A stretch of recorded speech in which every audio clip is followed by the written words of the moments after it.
का हो साली जी, कहाँ की तैयारी बाहो? रघु न जीजा मैंने तैयार ना होकी। ओहो बुझ गई नी मनबू ना सो।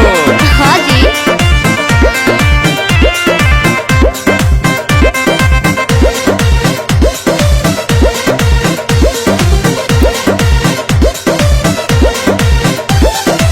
जातारू माई के दर्शन तू करे। हाँ जी। काहे के लगलू है साजे सवारे। मैंने तैयार ना होकी। अरे जल्दी हो खा। जातारू माई के दर्शन तू करे। हाँ जी। काहे के लगलू है साजे सवारे। रील बनी मंदिर के गेट पर जीजा। अच्छा वीडियो बना के डालब नेट पर जीजा। ओके। बुलेट पर जीजा। का? बुलेट पर जीजा। बोला ले चले घुमावे बुलेट पर जीजा। जरूर हो। बुलेट पर जीजा। बुलेट पर जीजा। ले चले घुमावे बुलेट पर जीजा। बुझनी हम सब बुझतानी।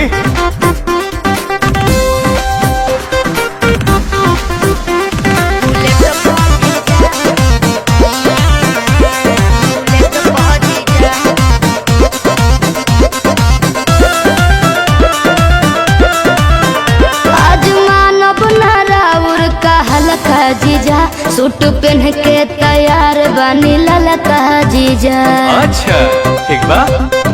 ए जीजा जी सुना जौन कहबू खाए के साली उ घर ही लिया दे हबो। अरे ना जी। डेरी मिल्क कहा चॉकलेट दो पैकेट खिया दे हबो।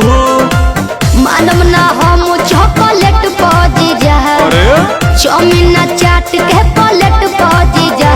बुलेट पा जीजा। का? बुलेट पा जीजा। बोला। ले चले घुमावे बुलेट पा जीजा। आहो। बुलेट पा जीजा। का?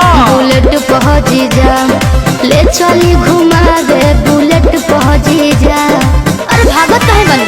तोहरी कहाँ भागतानी।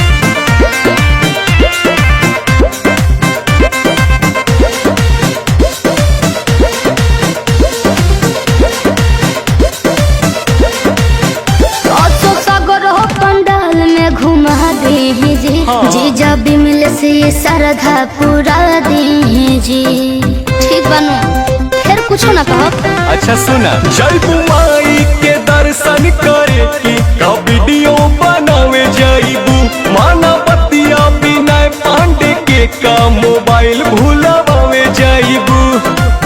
आई है नेतार गेट पहुंची जा। अरे ना हो चली पंडाल वाला सेट पहुंची जा। हाँ। बुलेट पहुंची जा। का? बुलेट पहुंची जा। बोला ले चली घुमावे बुलेट पहुंची जा। के बा? बुलेट पहुंची जा। बुलेट पहुंची जा। ले चली घुमावे बुलेट पहुंची जा। बुझनी अच्छा तो चला।